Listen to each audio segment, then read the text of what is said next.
안녕하십니까. 동네내과 의사 김상목 원장의 뇌짱으로 삽시다 신바람 강의 제 128강을 시작하겠습니다. 그러니까 오늘 강의는 잭 콘필드의 마음이 아플 때는 불교 심리학, 이게 두 번째 강의가 되겠는데요. 이분이 이제 이제 책 내용에서 카멘트 하는 것은 이런 거죠.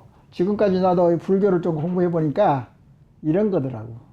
나중에 또 나오겠습니다만은, 노자란 말이 있고, 노자, 장자, 이게 통하는 바가 있거든. 공사장이랄지, 무의사상이랄지. 그리고 이제 나의 생각은 그래요. 노자, 장자는 상당히 로맨틱한 종교를 가지고 있다. 아이디어, 개념을. 그래서 이제 고뇌스러운 인생살이에 로맨틱한 이제 바람을 불어주지 않느냐. 좀 부드럽다고, 자연적이고, 그리고 꿈이 없는 거. 노자, 장자가 이제 불교의 이 사상하고 조금 연관이 되어 있지 않느냐. 그렇게 생각이 돼요. 그래서 또한 이제 서양 심리학에서 이제 제일 이제 정신 분석학의 이제 태도가 누구냐면은 이제 프로이트잖아요. 프로이트하고 거의 동시대 또는 약간 이제 후배가 되는 칼 융이라는 또 분석 심리학자가 있습니다. 그 쌍두 마차의 그런 상징적인 심리학자인데, 또 의사이면서 심리학자인데, 그분이 또 이제 옛날부터서 우리 동양 사상 중에서 주역에 대해서 많이 심취해서 공부를 많이 했다고. 근데 주역을 공부하게 되면은 뭐하고 이제 맞닿느냐 하면은 이제 불교의 무아사상하고 어느 정도 상통한 면이 있고 동양적인 그런 매력을 가지고 있어요. 주역이라는 것이. 근데 주역은 어떤 면에서는 이제 사주팔자죠. 주역이라는 게 간단히 말해서. 근데 그것을 뭐 운명을 점친다든가 그런 이제 우리의 과거에 우리 동양사회에서 보탬이 되는 사상이고, 지금도 한의학에서는 음악 오행설이라고 해서 그게 전부 다 뭐 사상의학 같은 거, 그런 거 전부 다 이제 주역 개념에서 나온 건데, 그것은 이제 사변적인 경험적인 개념체이고 실증적이고 과학적이고 그런 것은 아니거든. 그러니까 시대에 뒤떨어지기는 했습니다만은, 이제 의식구조에 지금도 남아있는 것이 이제 주역사상이고, 이제 무아사상이고, 그렇습니다. 그래서 이제 그런 이제 서양 심리학이 겨우 시작한 지 100년도 못 됐다고, 지금 내가 알기로는. 근데 불교는 지난 2000년 동안 계속 내려온 거 아닙니까? 그동안에 인도에서나 중국에서 각각의 아주 유명한 스님들이 이게 다시 또 리뷰를 하고 공부를 다시 하고 다시 깨우치고 이렇게 해서 자꾸 발전해 왔다고요, 불교는. 그래서 얼마나 긴 역사를 가지고 있어요. 그럼에도 불구하고 동북아에서는 이제 이 불교 또는 남방불교에서는 이제 여러 나라가 지금도 중요한 종교 중에 하나고 굉장히 의의가 있는 종교고, 서양 사람들이 좋아하는 일부 서양 사람들이 이제 좋아하는 종교가 될 거고, 그리고 이제 뭐 현대의 과학, 그 우주에 연관되는 그런 사상, 양자역학하고도 자꾸 뭐 개념이 좀 비슷하다는 그런 말도 많이 이야기를 하고, 그래서 그것은 이제 확실한 이제 근거는 없지만 그럴 가능성이 좀 있다. 그래서 앞으로도 계속 공부를 해야 하는 그런 종교가 아닌가 그래서 저자는 지난 강의도 이야기했지만 폭력적인 아버지하고 폭력에 대해서 맨날 당하는 어머니의 그 상처, 자기의 경험을 가지고 있는 사람이 이 사람이라고, 잭 콜필드. 그래서 이제 불교에 가서 이 집착이, 예를 들어서 번뇌, 생로병사, 이런 이제 고집 멸도를 시행한 사람이 실제 자기가 행하고 자기 문제를 해결하고 동시에 보편적인 그런 진리를 터득하고 그래서 이제 치유를 하고 그런 경험이 있는 사람을 공부도 하고 서양 심리학도 공부하고 동양 심리학도 불교 심리학도 공부했기 때문에 완전한 이게 경험을 한 이제 그 사람의 이제 책이 이거라고 아주 유용하다고 내한테는. 더더구나 나는 이제 서양의 자아 자부심 다시 리마인드를 하면은 나의 강의는 이거라고요.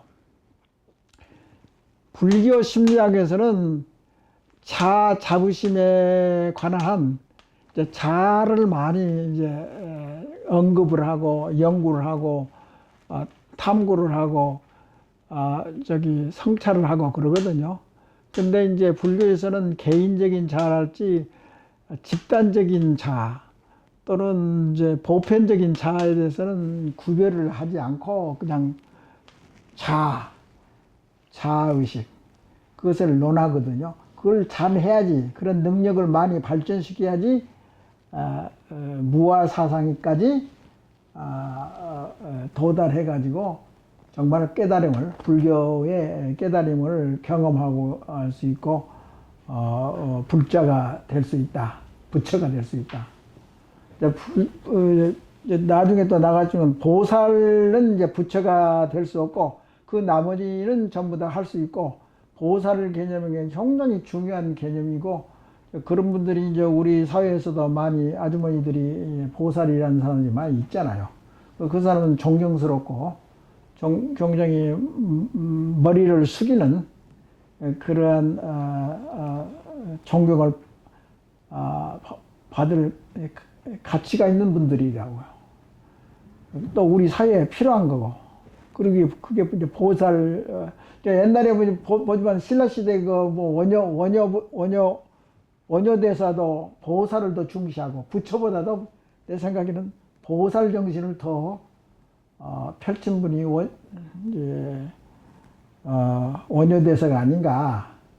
짧은 이제 지식입니다만은 그렇게 기억이 됩니다. 그래서 근데 우리가 제일 부족한 것은 이제 개인적인 자부심이 이게 약하니까 이것을 강화시키자는 거고 이게 그런 이제 강한 개인적인 자아가 많이 발달하면 자연적으로 자부심이 따라서 발전된다. 그런 것을 또 이야기하고 또 이야기합니다. 그리고 우리나라 의식구조는 너무나 부정적으로 자꾸 생각하니까 고난의 역사가 있어서 그런지 몰라도 한이 맺힌 그런 것이기 때문에 불교도 많이 발전됐고 또한 이제 부정적으로 많이 흘러간단 말이죠. 그래서 나는 이제 태제는 화두는 부정적인 이성과 감성을 이제 좀 줄이고 긍정적인 걸 내세우자 이런 개념으로 해서 넷장으로 삽시다. 그렇게 이제 변해야 산다. 이렇게 바꿔야지 우리가 그 단계를 거쳐서 도약할 수 있는 그런 계기를 만들 수 있고 이게 하나 대안이라고 봅니다. 그래서 다시 이제 말이 이제 옆으로 새 나가는데 그래서 저자는 이제 그 책에도 이제 다 나오지만은 저번에 강의했던 사성제에 대해서 이야기를 많이 하고 있어요. 이 저자도 고집멸도. 그런데 내가 이걸 이제 공부하면서 이제 생각한 것이 있는데 뭐 영기에 대해서 이것은 되게 이제 그 철학적인 개념이고 현실적으로도 그렇고 영기라는 것은 뭐냐면 인과관계, 원인이 있으면은 결과가 있다. 뭐 그런 식의 이제 개념에다가 연결한다고 이어져 있다 이 말이죠. 근데 우리 뇌의 기억 기억하고 이제 창조력이 전부 다 연결되어 있다고. 그러니까 신경세포가 이렇게 연결되어 있다고. 그러니까 창조력이랄지 자아 자부심이 이 대뇌의 뭐 두정은 아니고 이 전전두엽에서 많이 활동을 하지만은 연결해서 저 뒤쪽에 있는 후두엽도 다 연관돼서 동시에 활동을 한다. 그것도 이제 연결됐다는 의미도 있는 거지만은 이렇게 보면 돼요. 저 생각은 우리가 번뇌를 이제 부처님께서 생로병사를 위해서 고통스러운 거, 괴로운 거, 번뇌를 해결하기 위해서 불교를 이제 시작하셨다고. 터득해 하셔가지고.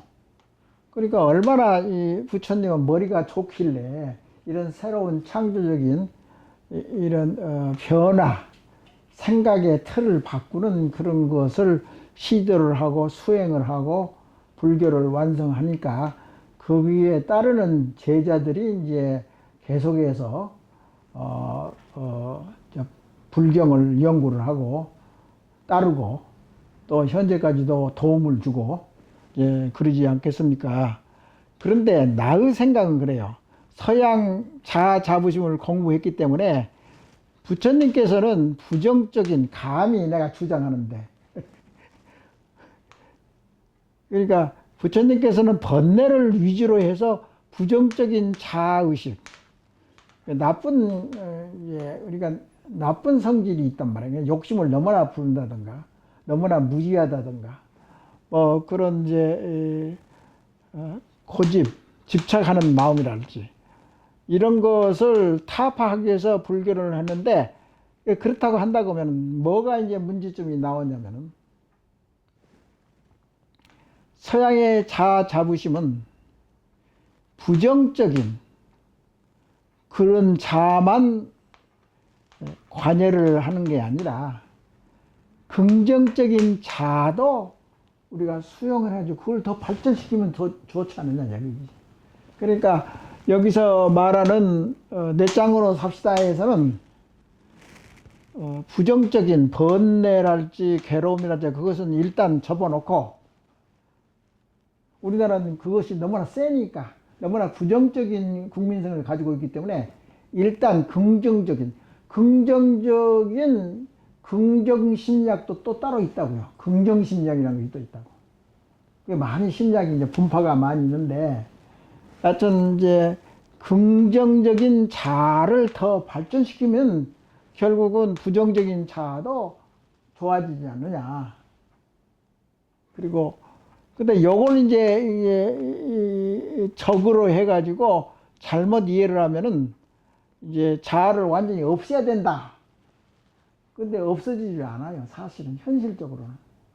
부처님도 마찬가지일 거예요. 자아의식이 강하고 선명하고 클리어하고 확실하고 그러지 않고는 진정한 무아 경지에 도달할 수가 없다고 다 학자들이 다 이야기를 해왔다고 지금도 그렇고요. 그렇기 때문에 서로 이제 반대되는 개념이 아니란 것을 또 다시 이야기를 하는 겁니다. 그래서 나의 생각이 이제 이런 거예요. 이게 불교에서는 이제 본심이 있단 말이야. 본심. 본심은 어린애 때부터 태어날 때부터 인간이나 우주는 똑같이 통하고 연결되어 있어가지고 본심이라는 것은 인간이 태어난 바로 후부터는 굉장히 이제 성선설, 선악설이란 말이 있잖아. 옛날 중국에서도. 원래 태어날 때부터 악하게 태어났다. 이제 긍정적으로 선하게 태어났다는 게 선설이라고요. 근데 맹자께서도 예를 들어서 이제 공자는 그냥 그런 것에 대해서 별로 이야기 안 하는데, 맹자는 이제 나중에도 더 발전시켜가지고 성선설을 주장했다고. 인간이 태어날 때 선한 사람이다. 불교도 마찬가지요. 석가모니가 주장한 것은 태어나면서부터 우주가 똑같이 번심, 이게 자성이란 말도 쓰고, 원래부터 인간은 이제 자연스럽게 선한 존재라 이게요. 그런데 자라는 이제 이 문명이 발전됨에 따라서 누구하고 비교를 하고 경쟁의식이 생기고 돈을 따져야 되고 욕심을 부리고, 그리고 이제 이런 것이 자꾸 쌓여서 이 자라는 것이 나쁜 자가 있고 좋은 자가 있어요. 또 그러니까 긍정적인 자가 있고 부정적인 자가 있는데, 부정적인 것만 보고 이것을 타파시키자, 제거시키자. 예를 들어서 3분의 1이 그런 나쁜 부정적인 자아가 있다면 이걸 제거시키고, 나의 주장은 나머지 3분의 1 정도는 자아가 완전히 이제 제거된 다음에 무아로 이게 발전시키는 계기가 되지 않느냐. 그렇지만 세 번의 옵션은 뭐냐면은, 자아가, 나쁜 자아가 있으면 이걸 좀 줄이고 긍정 자아를 더 발전시키면은 결국엔 번심하고 통하는 데가 있지 않느냐. 결국 긍정적인 자아라는 것은 번심하고 조금 연관성이 있습니다. 의식적으로, 심리학적으로. 그러니까 이렇게 개념을 이렇게 우리 현대 심리학하고 고래의 불교 심리학하고 맞닿고 융합하고 서로 부족한 것을 이렇게 서로 이제 주고받고 해가지고 더 발전된 불교 심리학을 창출할 수 있지 않느냐. 그게 나의 주장입니다. 공부를 해보다 보니까 제 3자의 입장에서, 만약에 내가 불자이면서 불교 심리학에 심취하고 내가 스님의 생활을 한다면 불교 심리학이 최고라고 생각하고 나머지는 별것 아니라고 그렇게 생각할 수 있단 말이죠. 사람은 뇌라는 건 그렇게 돼 있어요. 항상 권력이 많으면, 권력이 오래 가면은 이제 독재가 되거든. 초심으로 못 간다고. 인간의 마음이라는 건 변한다고. 좋고 편리한 쪽으로. 그러니까 이제 예를 들어 정치에서도 마찬가지로 정치에 대한 욕심이거든. 욕심이라는 것은 고집이라고, 고집. 이게 너무나 강하면은 이게 본심으로 돌아가야 되는데 이게 잘 안 된다고. 그러니까 다시 이제 정리를 하면은 부정적인 자아나 번뇌나 나쁜 것만 생각하지 말고 긍정적인 자아 자부심을 더 발전시키고 나쁜 것을 좀 줄이고 그렇게 해도, 그러니까 이런 이제 서양 심리학적으로 개인적인 자아 자부심을 이제 발전시키고 긍정적으로 발전시키면은 결국은 휴머니즘이란 말을 알죠. 휴머니즘. 인도주의거든. 그러니까 난 이제 이런 이제 의심이 생긴다고.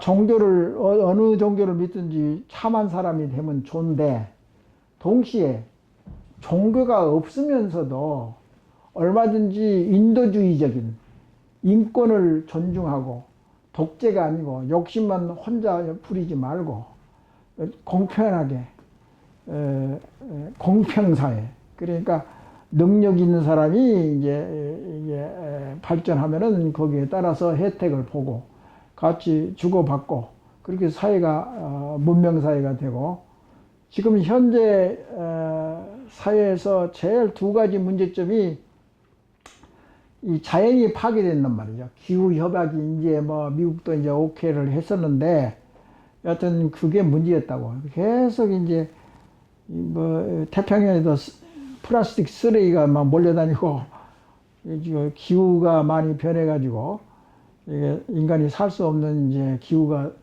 장래에 나타날 수도 있고, 또 빙하가 다 녹아가지고 물 수면이 올라가지고 인간이 멸망할지도 모른다고. 동시에 빈부차가 심해가지고 서로 싸우다 보면 핵폭탄이 터지든지 어떤 무슨 불상사가 생길 가능성이 굉장히 많다고. 그러니까 이런 것을 불교 심리학에서도 업데이트를 해서 현재 세계적인 추세에 맞춰서 유용성 있고 항상 종교는 도움을 주고 사회나 개인에게 도움이 되는 종교는 발전합니다. 그 해가 되고 별로 쓸모가 없으면은 소극적이고 부정적인 그런 종교로 전략할 수밖에 없는 거라고요.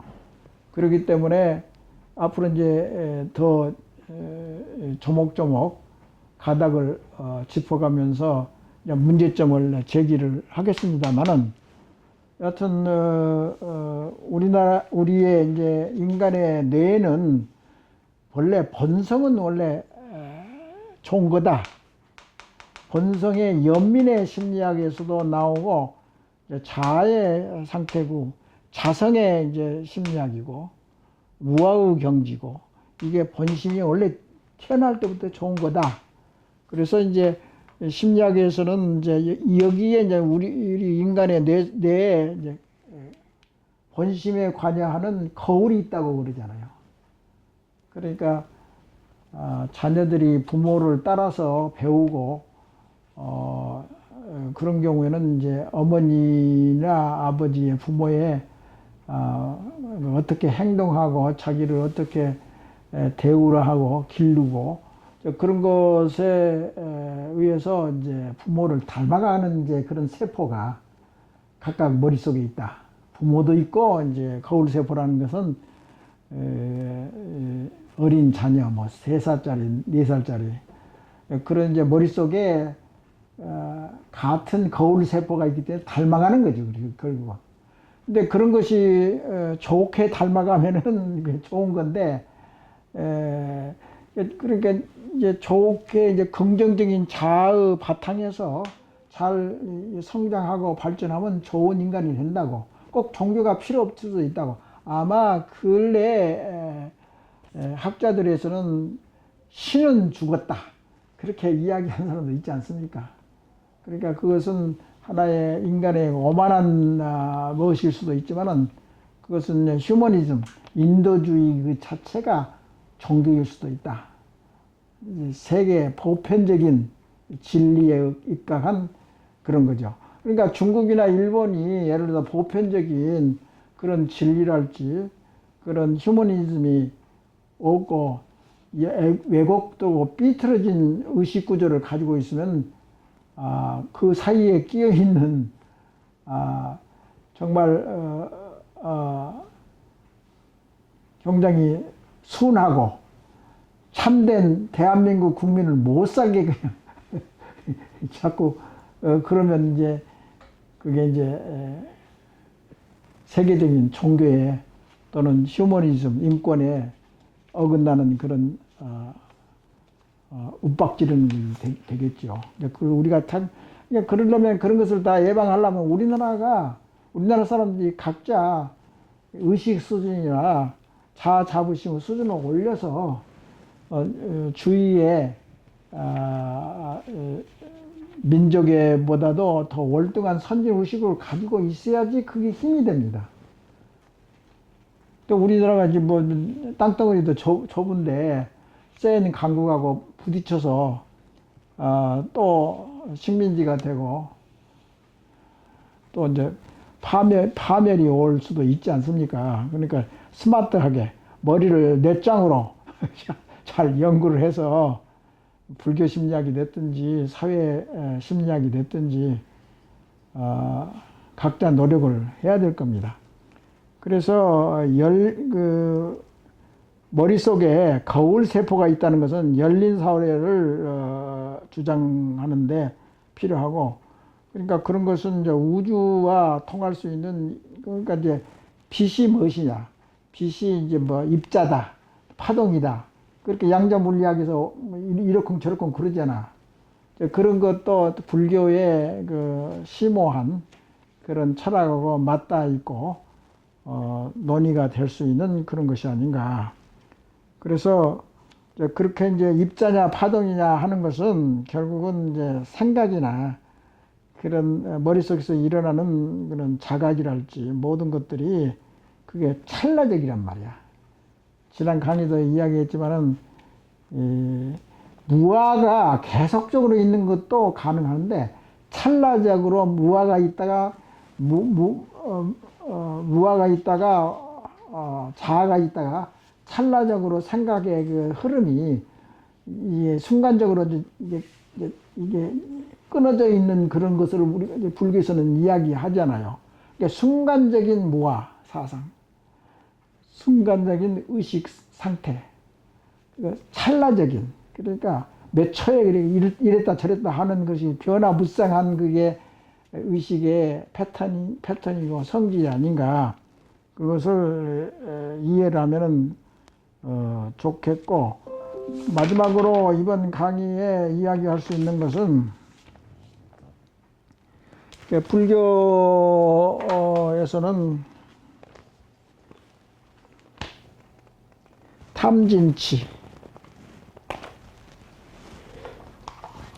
탐진치라는 것은 탐이라는 것은 탐욕이 많다 그거고, 이게 이제 한문으로 대된 거죠.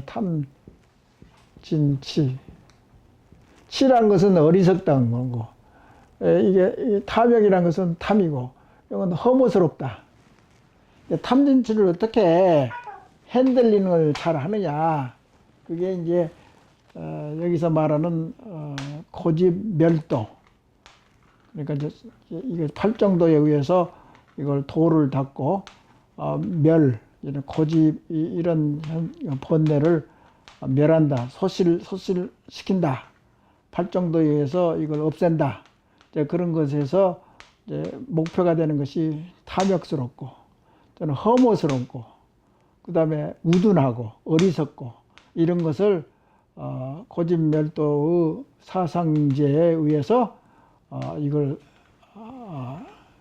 이제 없앤다, 치료한다, 그런 의미가 있습니다. 그래서 탐진치라는 것은 불교에서 항상 나오는 거고, 이런 탐진치를 집착이랄지 또는 욕망이랄지 허무랄지 어리석음을 잘 통달해 가지고 변화시킨단 말이에요.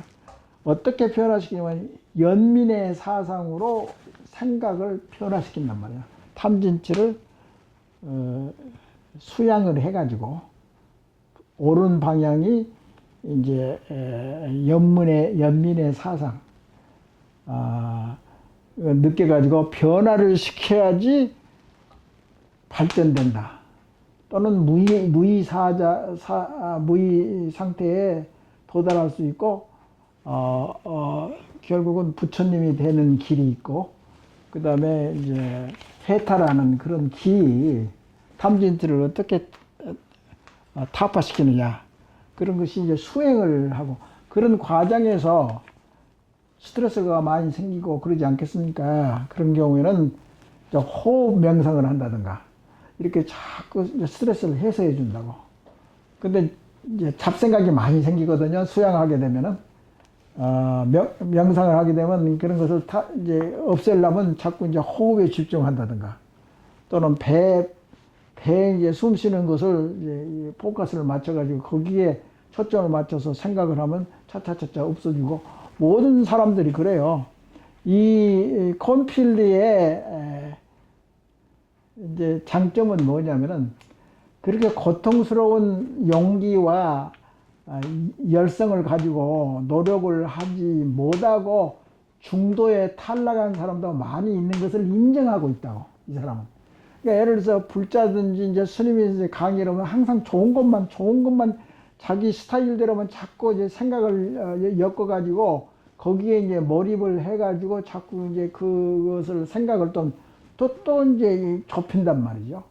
그런데 여기 서양의 스님은 어떤 생각을 가지고 있냐면, 자아의식이 강하다고, 원래 서양 사람들은 우리 동양 사람보다. 그래서 보통 이제 자아의식이 강한 서양 사람들은 쉽게 이 자아가 이제 지워지기가 좀 어렵다고, 이게. 그러니까 탈락한 사람도 많고, 그런 현상이 많이 있고, 또 이제 이분은 이제 속세로 또 다시 돌아와 가지고 거기에 대한 자기의 생각이랄지, 그런 것도 또, 그러니까 불교의 장단점을 전부 다 경험을 하면서 공부도 하면서 장점 내지 단점을 그렇게 토로를 한다고.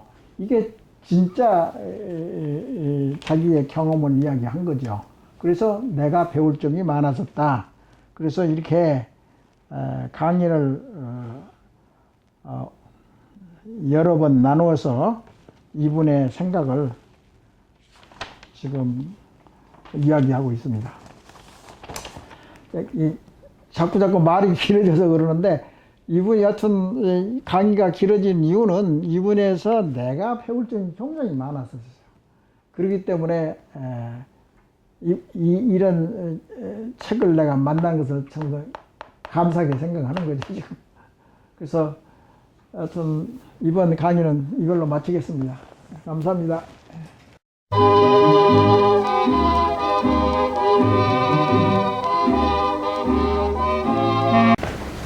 안녕하십니까.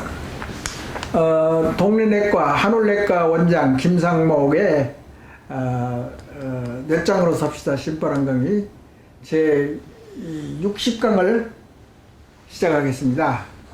이번 강의는 여러분도 잘 알다시피 또 이해할 수도 있고 실제 사용하고 있는 일반적인 스트레스 해소법, 뭐 간단하죠. 뭐 필요하면 목욕을 한 번 더 한다든가 여러 가지 뭐 그런 건데, 짤막짤막하게 우선 리뷰를 하는 식으로 말씀을 드리겠습니다. 그런데 스트레스 학문에서 제일 이제 말이 많이 되는 이제 설명 요인이랄지 그런 것들은 이제 호르몬의 변화가 생긴다. 스트레스 호르몬 자체가 스트레스이기 때문에 이제 그런 게 호르몬, 사실은 호르몬도 두 가지, 스트레스 호르몬도 두 가지를 이야기할 수 있죠. 하나는 신경 전달 물질, 그런 화학 물질, 예를 들어 에피네프린이랄지 또는 아드레날린. 우리 이제 임상에서도 그런 주사를 많이 줍니다. 응급한 경우에 있어서는. 그러니까 아주 그런 이제 호르몬 같은 거, 그 약제 같은 것은 우리가 잘 알고 있는 것이기 때문에 어디서 뭐 책에서 본 것도 아니고 실제 사용하는 약들이고, 그 다음에 이제 자율신경도 마찬가지입니다. 우리가 이제 생리학을 많이 배우는데 인체가 어떻게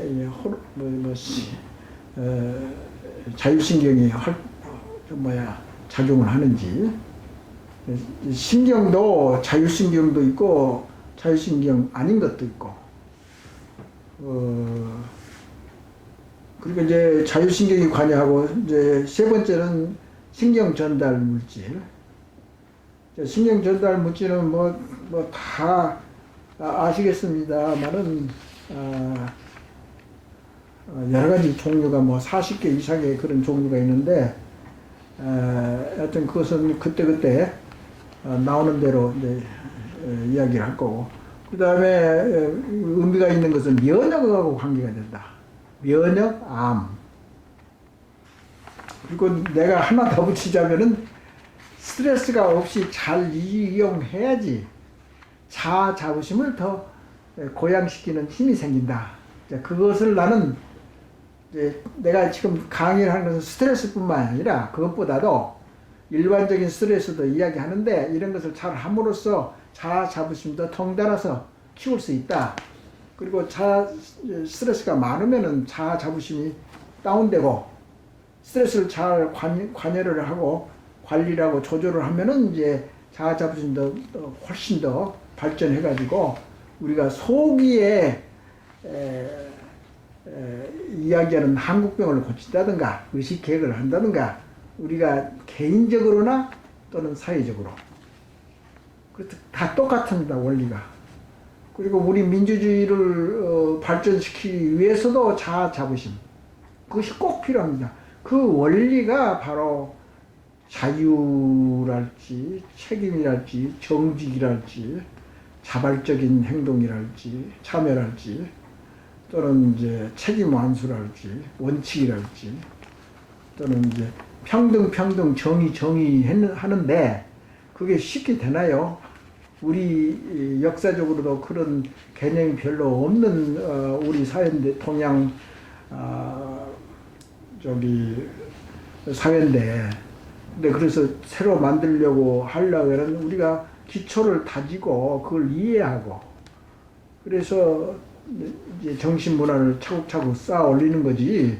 근데 근본도 없이 그냥 결과만 가지고 과정도 없이 결과만 가지고 조화하고 논하고 그거 아무 의미가 없습니다. 그거 바로 잊어버리고 그런 것을 강의를 들으나마나 그런 거죠.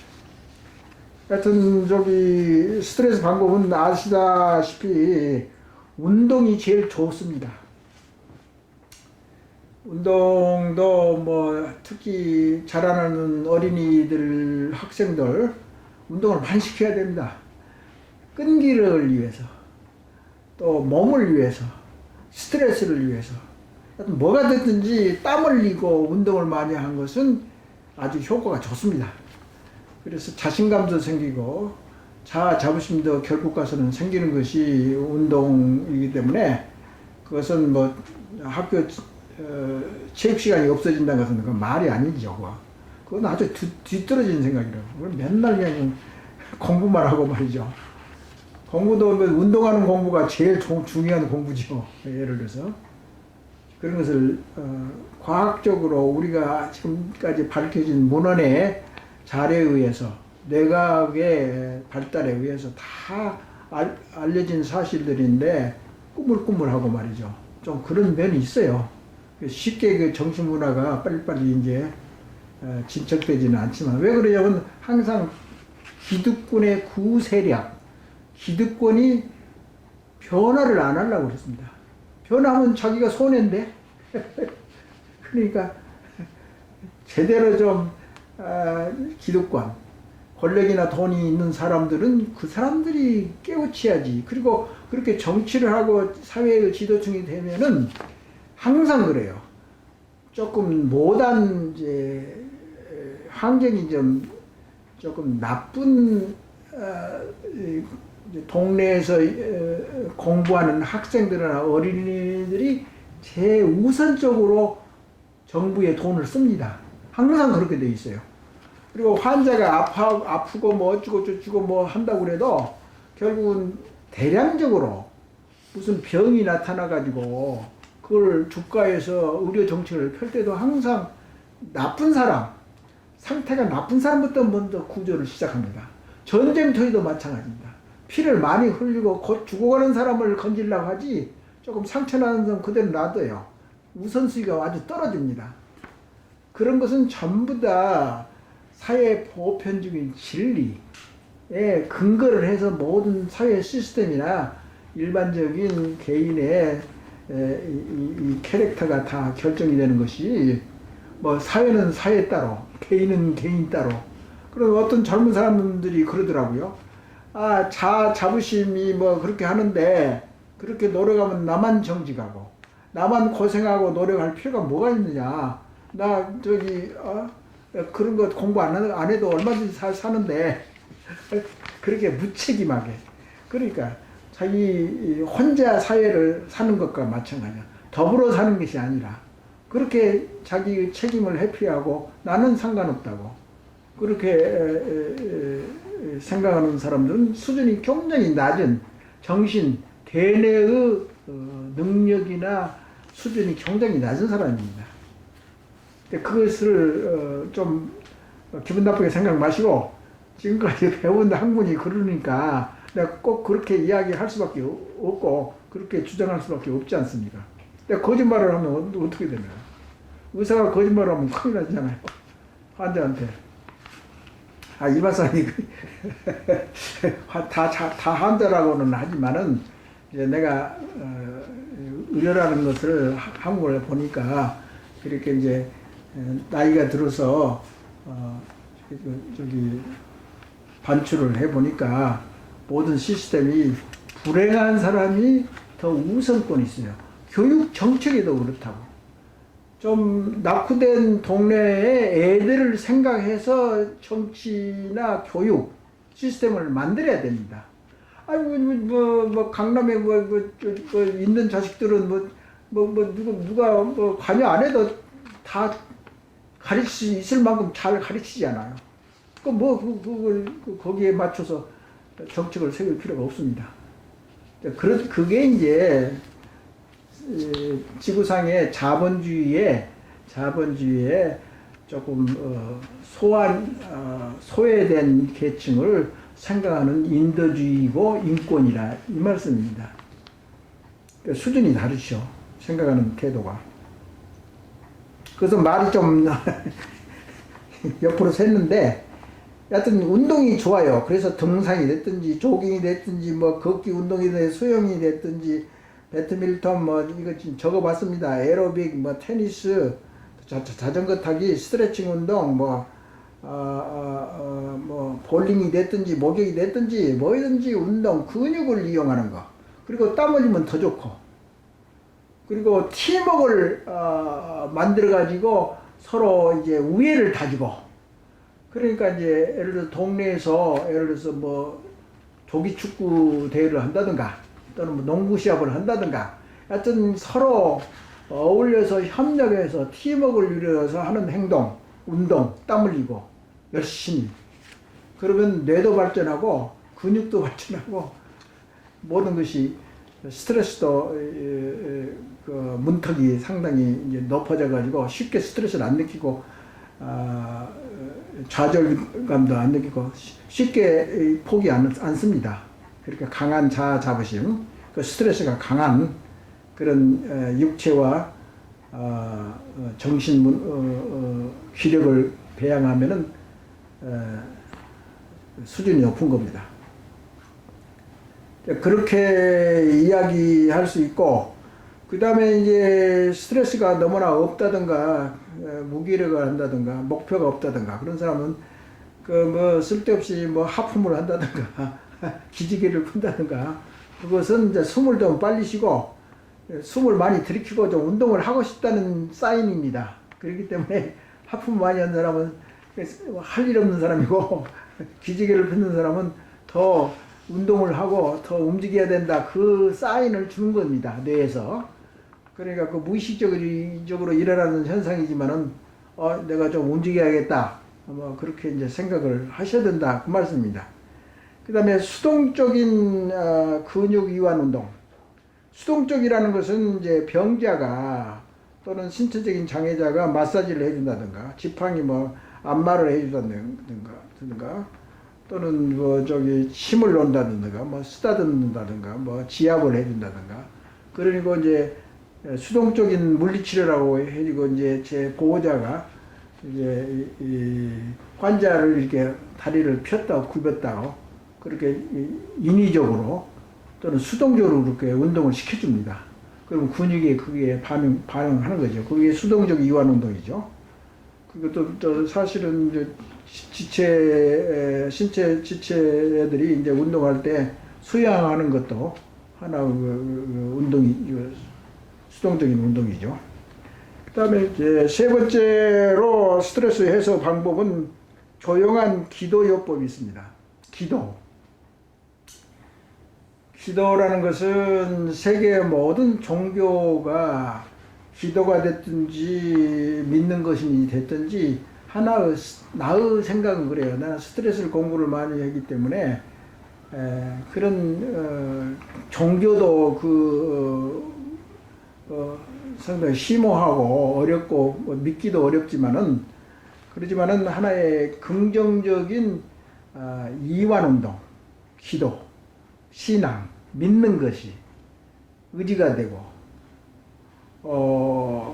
그러니까 스트레스를 해소하는 학문이 바로 종교가 아닌가 또는 기도, 그런 것도 다 연관이 되어 있습니다. 그러면은 이제 기도라는 것은 깊이 들어가면은 먼저도 이야기했지만 참자, 거짓이 없게 자기 자신을 되도록이면 객관적으로 판단을 하고 하나님 절대자고 이제 말을 거는 거죠. 그 절대자가 자신의 머릿속에 들어있고, 그것이 이제 신부나 다른 사람, 목사님의 도움에 의해서 이제 거들어주고, 그러면은 이제 목사님이나 이제 수녀 사람들은 카운슬링, 그러니까 인생을 이제 카운슬링 해준단 말이에요. 스트레스를 인생 카운슬링. 그런 걸 많이 하잖아요. 그런 사람들도 전부 다 자아 자부심이 됐든지 스트레스 항문을 많이 아는 사람들입니다.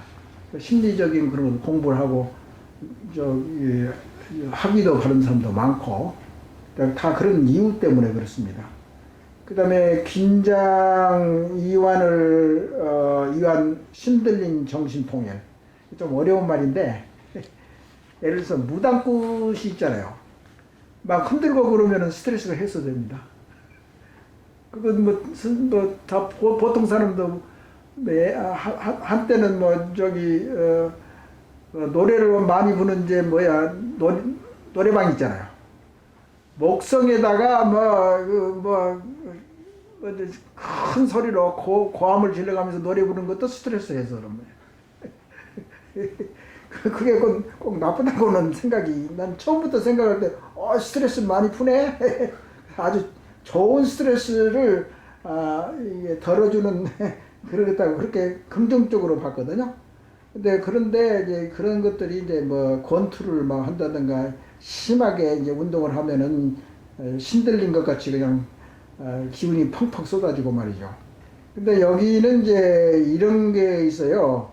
이제 종교 중에서도 굉장히 시끄럽게 방음하는 그런 개신교도 있잖아요.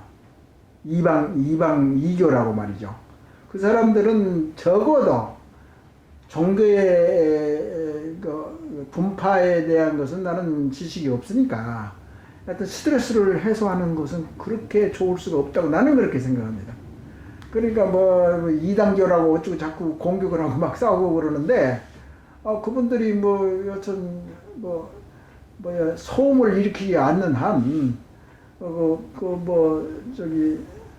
골방에서 소리소리 지르고, 교회에서 소리소리 지르고, 그리고 또, 미국에 있는 흑인 영가들이 있다고, 영가. 그걸 나는 많이 흑인 교회도 한번 가보고 그랬었는데, 흑인들의 어려운 것을 거쳤잖아, 역사적으로. 어디서 스트레스를 푸냐? 교회에서 스트레스를 풉니다. 그러니까 그 성가대는 굉장히 시끄럽고, 그냥, 어떨 때는 영적인 영감이 올 수도 있고, 그렇다고. 그래서, 좀 시끄럽게 기도드리고, 춤추고, 성가대에서 노래 부르는 것을 스트레스를 해소, 그런 차원에서는 나는 좋다고 생각이 됩니다. 그것이 시끄럽고 신들린 정신통일, 그런 것에 의해서 풍물요리가 됐든지 마당꽃이 됐든지 낙하산을 타고 내려오든지 스릴이 있든지 오토바이를 타든지, 하여튼 그리고 교통사고 나면 곤란하지만 여하튼 그런 마인드가 있어서 스트레스를 해소한다. 그런 것은 이슬람교에서 좀 그런 게 있습니다. 만트라라는 게 있는데 굉장히 이게 노래가 흥하면서 말이죠. 이슬람교의 그 교회를 가보면 말이죠.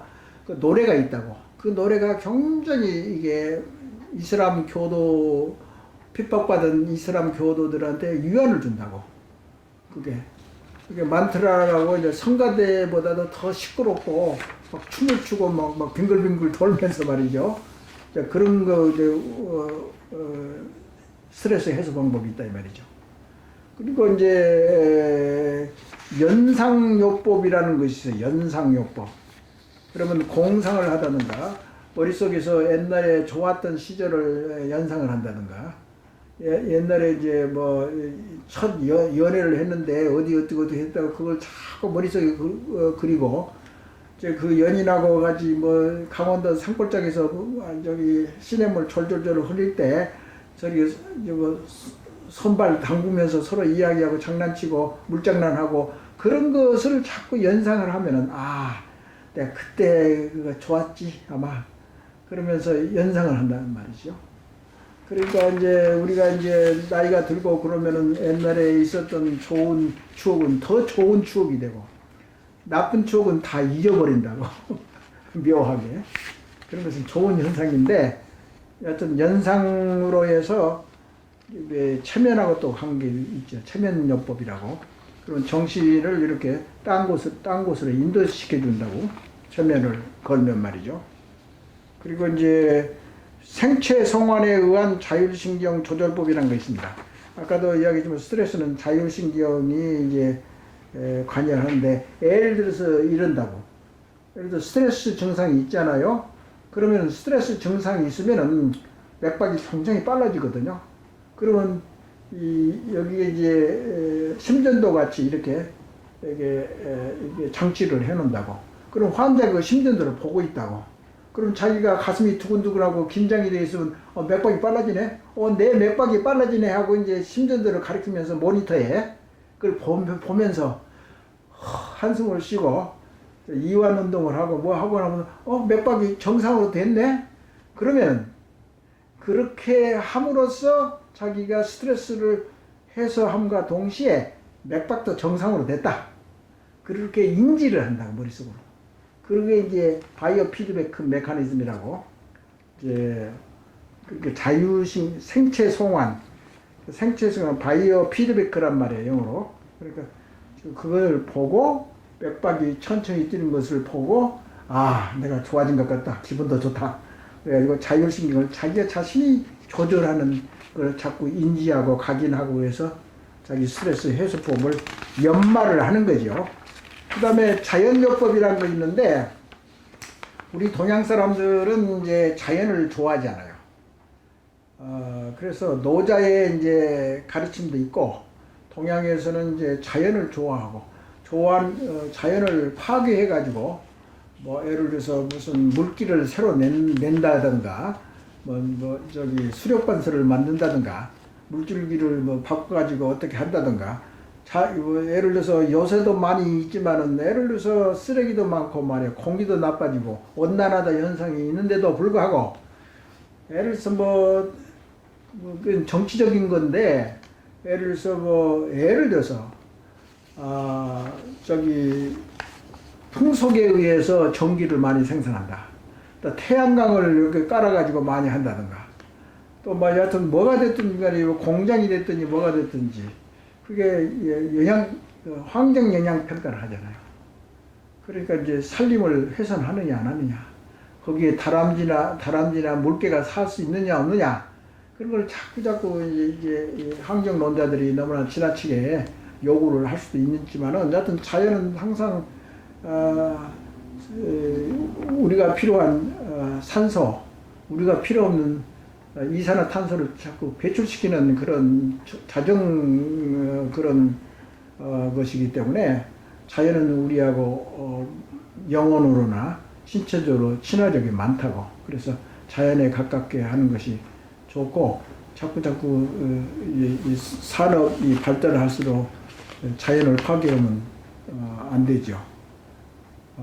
그래서 이제 예를 들어서 파리 협약이 있었는데, 이산화탄소를 줄이자는 운동이 있는데, 미국 사람들은 그게 가입해서 탈퇴한다든가 그래서 비난을 많이 받기도 하고, 아마존 산림을 어떻게 보호해야 된다든가, 그런 운동이 사회적으로 범세계적으로 자꾸 일어나고, 예술요법은 간단하죠. 어린애들이 정신적으로 핍박에 있을 때는 그림을 그려서 자꾸 마음을 순화시켜준다든가, 또는 암병동 환자들한테 그림을 그리게 한다든가, 외로운 사람은 이제 강아지를 키우게 한다든가, 여러 가지 그런 그 문화예술적인 방법으로서 이렇게 스트레스를 해소시키는 방법이 있습니다. 그 다음에 우리나라에 많은 이제 단전호흡, 그건 명상하고 조금 가까운 맥락이 있는데요. 단전호흡하고 명상은 좀 다른 개념이죠. 근데 단전호흡이나 기공요법은 옛날 중국 한의학에서 또 인도 철학에서 이게 가져온 건데, 여튼 여기 이제 그림에 보면은 단전이라는 것은 여기에 행정막이 있고 복부가 있고 흉부가 있지 않습니까? 그러면 여기에 가는 이제 혈류가 많이 이제 이 복부의 압력하고 흉부의 압력에 의해서 이게 피 흐름이 달라진다고요. 그런 것을 2차적으로 이용해서 스트레스를 해소하는 이제 그런 방법이죠. 그러니까 이것은 상당히 생리학적으로 상당히 의미가 있는 단전호흡, 의의가 있단 말이죠. 생리학적으로. 그러니까 뭐 지금도 옛날 같지는 않지만 호흡, 단전호흡 같은 것을 많이 이제 요가 같은 데서도 명상할 때도 명상하기 전하고 후하고 그리고 곁들여서 하는 경향이 많죠. 제일 마지막으로 명상이라는 이제 요법이 있어요. 내가 이제 아주 상당히 오래됐죠. 한 3, 40년, 한 40년 전일 거예요. 그 하버드 대학교의 그 생리학 교수 벤슨 박사가 있어요. 그분이 무엇을 연구했냐면은 인도 출신의 명상가들을 많이 이게 오게 해가지고 그것을 생리학적인 변화가 어떤 것이 있는가 그런 것을 연구한 것이 최초로 한 분이 이제 벤슨 박사인데 그게 이제 스트레스에 있어서 명상을 통해서 스트레스를 해소함으로써 몸의 생리학적인 맥박이 어떤지 숨이 얼마나 많이 쉬는지 산소가 어떻든지 포도당이 어떤지 뭐 여러 가지를 지표를 가지고 연구한 것이 이제 그게 이제 최초로 동양의 수련법 명상 그것을 서양의 우수한 생리학적인 과학적인 근거로 스타디를 했어요.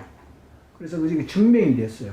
그 이후로부터서 미국이나 뭐 딴 이제 분야도 마찬가지지만은 요가 또는 참선, 동양의 그 월등한 수련법 그런 것을 이제 서양 사람들이 인정을 한 거고 지금도 계속 그게 많이 발전하고 있고 그 다음에 동양의 정신문화 그런 것도 많이 서구 선진에 많이 침투되어 있고 또 계속 그것은 스터디가 지금 진행되고 있는 거고 그래서 꼭 우리나라의 자원, 동양의 자원도 많이 있고 그리고 서양인 것을 궁금해하고 신기하게 보고 호기심을 가지고 공부하는 사람이 있고 근데 대부분이 그래요. 뭐 어떻게 해요? 과학적인 증명 방법은 서양 과학자들이 더 월등한데 그 사람들이 그 과학을 먼저 시작했기 때문에 동양의 좋은 뭐 테크니크나 그 치료 방법도 서양의 월등한 과학적의 실험이나 뭐 여튼 연구로 해서 증명을 하고 그러면 이제 동양이 또 살아나고 그런 현실을 우리가 이해를 해야 됩니다. 그래야지 그러니까 자부심도 먼저 공부를 했었지만은 적어도 자기한테는 솔직히 해야지 그게 발전이 있습니다. 자기가 자기를 속이면 그게 쌓아지지 않아요. 예. 정신 수양이 됐든지 자부심을 강화한다는 게 스트레스를 해소하는 데 있어서 자기 몸 안에 들이는 생각이나 생리적인 현상은 이제 과학적으로 그대로 받아들여야 됩니다. 그 다음에 대책은 이제 뭐 동양적인 방법이 있고 서양적인 방법이 있겠지만은 적어도 확실하게 하는 것은 이제 그러기 때문에 한의학도 마찬가지입니다. 사실은 한의학도 좋은 점이 많이 있죠. 그런데 이제 문제는 뭐냐면은 내 생각인 거예요. 그것이 이제 신문에나 뭐 여러 가지 이유 때문에 제대로 논하지는 않았는데 대체의학이라는 거 있잖아요. 근데 미국에서 대체의학이 공부를 하고 있거든요. 근데 대체의학이 그것이 효과가 있어서 확정적이기 때문에 근거가 있어서 대체의학을 인정해 준 것이 아닙니다. 오해를 하고 있어요. 모든 것을. 대체의학을 대접받은 것은 거기 이제 미국에는 이제 인디안도 있고 흑인도 있고 여튼 여러 사람들이 있잖아요. 그리고 독일에서도 한의학이 많이 있어요. 그런 것을 스터디를 해가지고 정말 서양의 발달한 과학적인 근거에 의해서 스터디를 하기 위해서 노출시킨 거예요. 그러니까 이제 그 대체의학에서 뭐 한약이 됐든지 무슨 뭐가 됐든지 여하튼 국민이 그것을 위해서 정치하기 위해서 돈을 쓰는데 그 돈이 뭐 보험 돈이든지 자기 돈이든지 국가 돈이든지 돈은 돈 아닙니까? 그것을 허비하면 안 되겠다 이게죠. 국가 의료 정책에 있어서. 그래서 대체약을 인정해 주는 것은 현재 자기 나라 독일이 됐든지 미국이 됐든지 일본이 됐든지 우리나라가 됐든지 그것을 현재 사용하고 있기 때문에 그것이 어떻게 되는 건가 스타디를 해보는 거죠. 그래서 나중에 뭐 10년이나 20년, 30년 후에 어떻게 판결할지는 모르겠지만 나는 대체의학을 인정해 주어서 대체의학을 이렇게 대접해 주는 게 아니라 그것을 계속 스타디를 해서 서양의 의학적으로, 과학적으로 해서 증명이 되는지 안 되는지, 효율성이 있는지 없는지, 그것을 판단하기 위해서 대체의학을 대접해 주는 거예요. 그것을 이해를 하시라고. 그래야지 그 진면목이 이제 나타나는 거 아닙니까? 하여튼, 그 여러 가지 잔소리를 많이 해서 죄송합니다. 네, 오늘 강의는 이걸로 마치겠습니다. 감사합니다.